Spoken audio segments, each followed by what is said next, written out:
Afternoon, awesome atmosphere again at Allegiant. I think it's probably the biggest thing to start with. Again, to continue to pack that place and get our crowd excited about getting out there and watching our guys build this program's exciting, and I know that they enjoy that. Disappointed to not have pulled it off with a win, but I know our program and team will respond accordingly. They understand the mission and the length of the season and the bumps and bruises and ups and downs. So they've done a great job of just sticking together and their mindset's in the right place. Definitely need to get healthy as a team. That's obvious. We've got a lot of new guys there and starting contributing roles that we need to get developed as quickly as we can.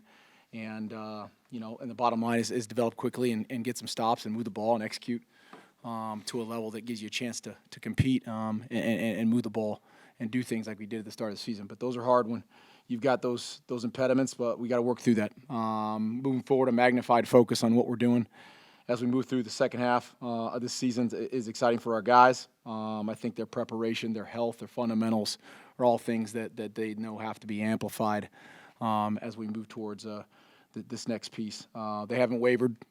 They've been awesome. The disappointment is something that is come with winning standards, and I think that we all accept that in our building, and that's exciting to see for a change. It's a lot of little things that need to get done to win a football game and to move the needle forward, and they got to add up every day. And little things are easy to do, but they're even easier not to do. And I think that's the thing that the consistency and the program's learning. So it's exciting to get back into another week.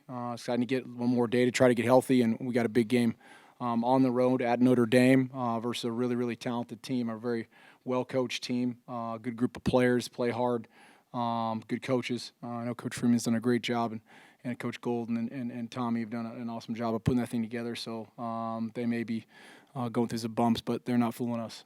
We got a good team and a hard place to play, and our guys are got to put in a good week of work.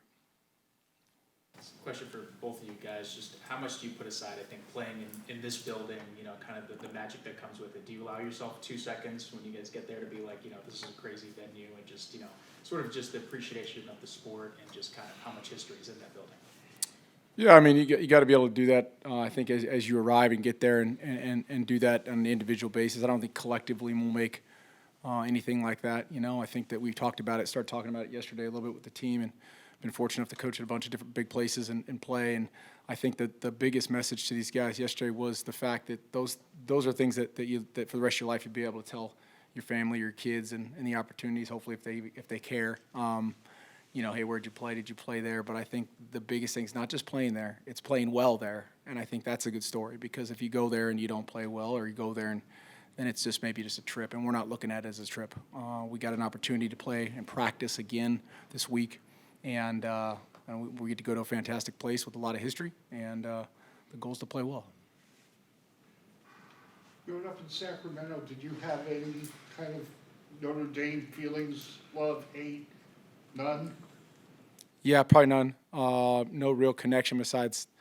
I shouldn't say that. I'm half Puerto Rican and half Irish as a military kid, so there's my mom's side is staunch fans for a long time, but I didn't grow up with that side of the family very much. But they're big fans, but nothing too crazy. Just the history of watching college football.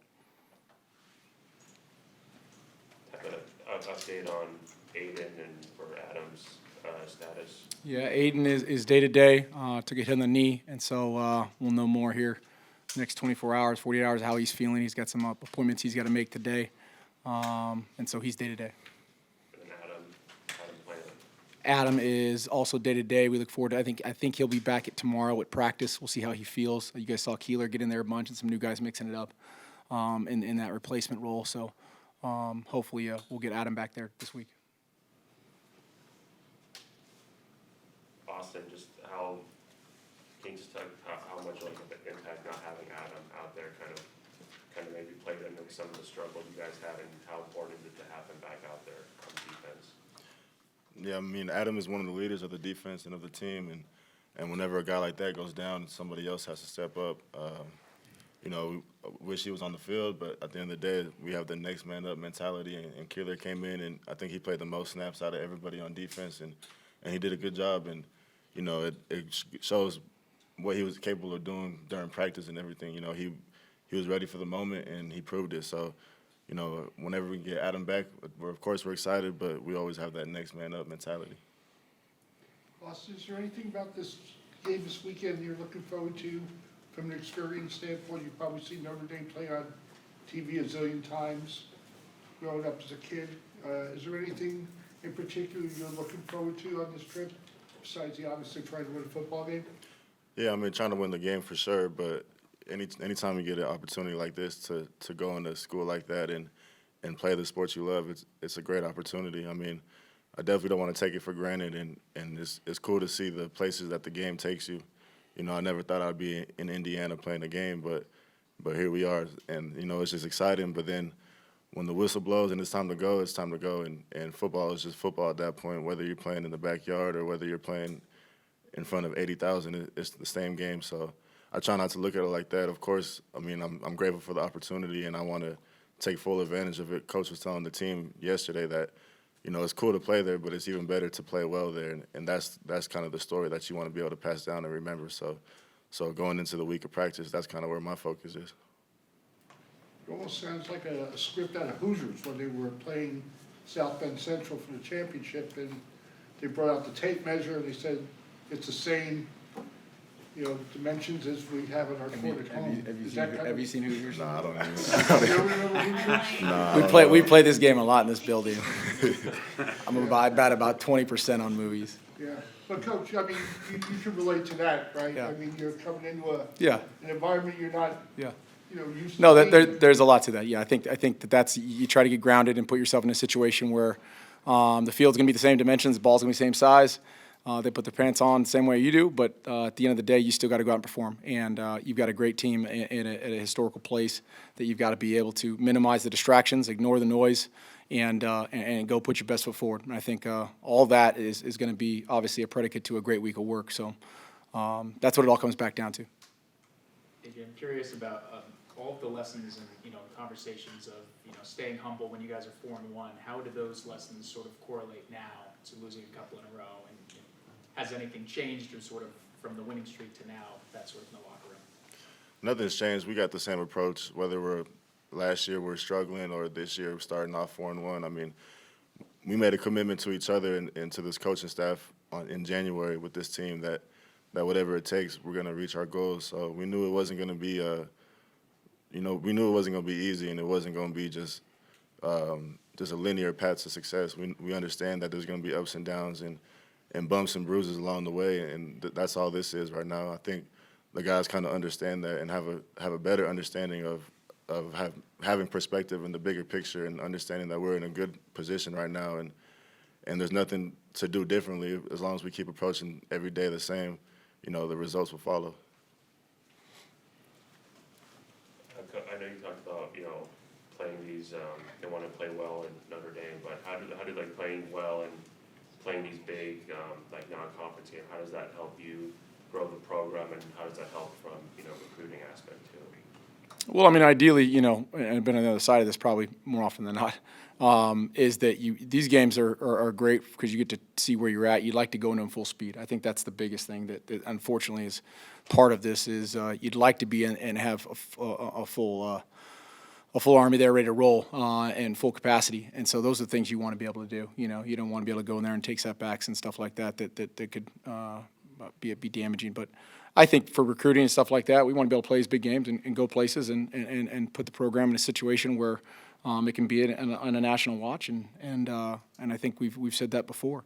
The big thing is going there and trying to play well, and timing is everything. You know, if you go in there a little banged up, nicked up, it's unfortunate, but it is what it is. And then you got to be able to go in there and put your best foot forward. So.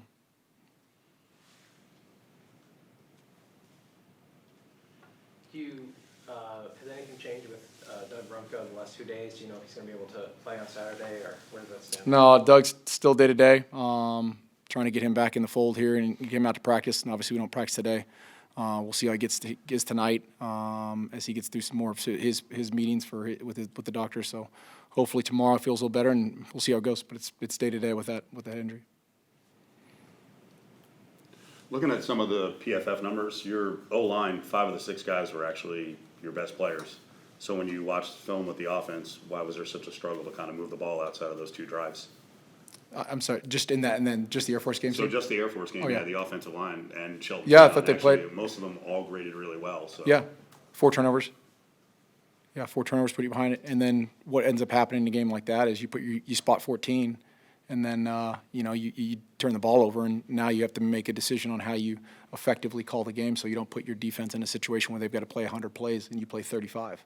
So there's a little bit difference there. It's that those games are a nuance in a lot of ways, and so it's a little bit different how you call it and how you do some certain things, but you definitely can't have a chance if you turn it over 4 times. But I thought the line played great. The protection was good. I thought they did some good things. I think there's been a couple good grades on the offensive line, probably the best last few weeks, even though things haven't panned out as best individually, or as a unit individually they've graded out well. So we need to be able to put the whole group together again, and I'm optimistic that's going to happen here. What are you seeing with both Cam Friel and Bailey? I mean, tell me if I'm wrong. They seem to be a tick behind in terms of speed as compared to where Doug was in running the offense. Well, I think that has to do, and that's probably not a secret. I think that the reality of that is you go into, let's just use since January and how you bulk reps. You got 1,000 training camp reps, and if 80% of them went to one guy, and you're starting to get chemistry with a whole new group of wide receivers, and you spend a lot of time investing in what you're doing, and obviously you guys have seen what we did when we've done that. There's those situations where you get guys who've had less timing, less chemistry on the football field, and that's what happens. You get a step behind, a little bit slower thinking here, a little slow reaction here. I mean, that's the reality of having to come in when the bulk of the reps have gone to somebody else, and you've got to be able to magnify and amplify it as fast as you can. I mean, it's no different than anybody in college football or NFL football right now trying to play catch up at especially major positions with major guys down. Austin, what do these last 2 games require of you and the rest of the captains leadership-wise for this team? Just a neutral mindset, just a grounding force for the rest of the team. I think it could be easy to get kind of caught up in the lows and caught up in the highs as well. So just staying neutral and understanding that this was going to happen. Eventually, we're going to, kind of like I said earlier, we're going to meet those hurdles. And it's just about how you go moving forward from them. So just keeping everybody grounded and understanding that it's a long season. We still got 5+ games to play, and there's a lot of football left to be played. So we can't get too low on the lows. We can't get too high on the highs, and just staying the course. Are there any specific lessons that the defense has taken from maybe the last 2 weeks? I mean, yeah, I think specifically the San Jose game, we got to go back to our technique and our fundamentals when it comes to tackling, when it comes to block shedding, our effort to the ball. And I think that showed up against Air Force pretty well. There's certain things that we could always clean up in every game, but just going back to the basics and being intentful in everything that we do at practice is important, and we put a lot of emphasis on that going into this week, and we'll continue doing that going forward. You had trouble handling their dive. So when you went back on film, was that a execution thing? Was it a schematic thing? Because Roberts obviously was really effective. He's been effective, yeah, for years, right? The dive there and that's the one thing we talked about going into. I think a lot of guys asking what you'd like to do. Hopefully the continuity of being together as a staff, you get a chance in the offseason to kind of go through more time together on how you do that. It's hard to do when you just get a couple days early on and then you get this. It's a pain. And so we've got to look at it. That's going to be one you got to, hopefully I don't think you plan on seeing the rest of the season. You look at the schedule currently, you don't plan on seeing, so you've got to be able to look at it and say, okay, here's the plan moving forward with that type of offense. They're out there. They're anomalies, but they're out there, and you got to do a good job of having a plan to do it. So looking back on it, we've got a couple things noted that we'll turn the page on when we get folded back up. Austin, what did you see on the dive? And when you wound up having 20 tackles, and not all of them were up the middle, you were all over the field, but what did you see on the dive? I think Roberts did a great job of just following his blockers and running the plays exactly how they're meant to be run. I mean, the Air Force offense, it's a machine, and all 11 of them are going to be in the exact spot that they're supposed to be in. And for defenses, you got to do the same, otherwise you're already behind the 8 ball. So, they run what they run pretty well, and like Coach just mentioned, it's difficult to scheme that in the matter of a week. So, we take what we can from it. We can learn from it definitely, and moving forward, just understand that we probably won't see that type of offense again until next year, and got to come with a better plan for sure. Did you know you had 20 tackles, or you're piling up that many tackles? Pretty close to a school record. No, I wasn't aware. I was just I'm just flowing with the game and making the plays that are presented to me. I mean, there's 10 other guys on the field that are doing their job, and that allows me to do what I'm doing. So if one person doesn't do that, it messes up the entire play. So it's just a credit to the guys around me and our deliberateness and everything that we do. Is that your own hat? Like a branded Ajiake hat? Yeah. An Ajiake hat it is? Yeah, double A. Where'd you come up with the idea for that? My initials. Coach, what do you think about some of the branded stuff for the players from NIL standpoint? I don't know if you can comment on it, but.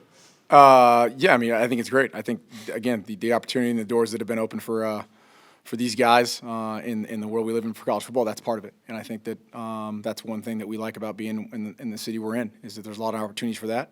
And we're excited about it. It helps with recruiting. But there's a lot of avenues that I think are created in a landscape right now that we're privy to because of where we're at. It's awesome. Anything else? I had one last question about the defense. Sorry for so many questions, but Ryan Keeler played 79 plays. He actually led you in plays. So what do you get out of him? And from a position standpoint, I think you were playing more traditional down lineman. So where does he kind of mix in now?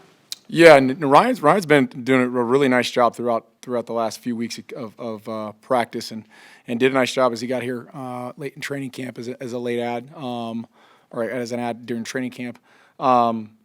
And so to get in there with this set, really just, regardless if we come back to that or not, I think you're seeing it across because of the injuries, is the fact we're getting some guys in the mix. We're getting a chance to see what Ryan can do. If he can play physical, does he understand situational football, alignment, assignment, and getting a chance to kind of see some guys. I think he mentioned that after the game. Actually, it's not what you'd like to do, obviously, in a situation where if you've got your guys rolling. But it was good to see Ryan get in there and mix it up, and I think shows a lot of promise for the future.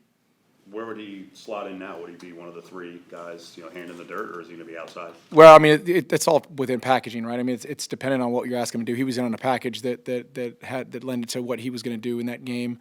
Depending on what we do in our base packages or our sub packages moving forward with each team we play, it'll be a little bit different. But again, if he ends up being a guy that we believe could keep his hand in the dirt and can hold point, that'd be awesome. If he can play on the edge and set the edge. Again, I think there's just added value to a guy who has position flexibility like that. Mark, real quick, you mentioned that Doug was in concussion protocol after the last game. What does your guys' concussion protocol look like, and how do you and the medical staff approach concussions? Well, our doctors are the ones who lead the charge on that. I actually have nothing to do with the protocol itself. The stages they go through are ones that between them that they tell me where we're at. There's a system of going back and scoring them to see where they're at relative to their normal balance.